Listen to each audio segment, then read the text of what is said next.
ولا تحسبن الذين قتلوا في سبيل الله أمواتا بل أحياء عند ربهم يرزقون فرحين بما آتاهم الله من فضله.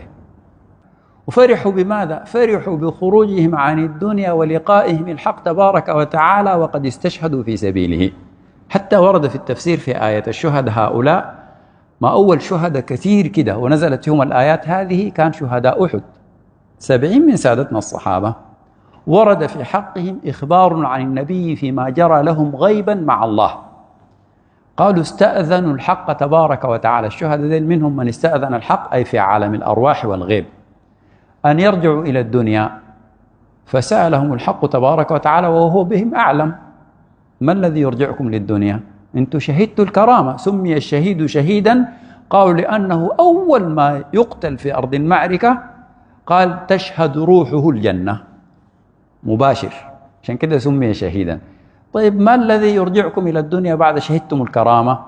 قال يقولون للحق تبارك وتعالى نريد أن نخبر إخواننا المؤمنين بما أعد الله للشهداء عنده حتى لا يتقاعسوا عنها، لرجع يخبرون. فقال الحق تبارك وتعالى تفضلا لهم في الغيب، والكلام ده كله بيخبر به النبي عليه الصلاة والسلام. قال يقول لهم أنا أخبرهم عنكم، أنا أخبر المؤمنين بدل أنتم ما ترجعوا في الدنيا. فأنزل الله هذه الآيات: ولا تحسبن الذين قتلوا في سبيل الله أمواتا بل أحياء عند ربهم يرزقون فرحين بما آتاهم الله من فضله. ففرح الشهداء فرح عظيم في أنفسهم، ومن عظم هذا الفرح أنه يمتد إلى الأحياء من أهل الإيمان.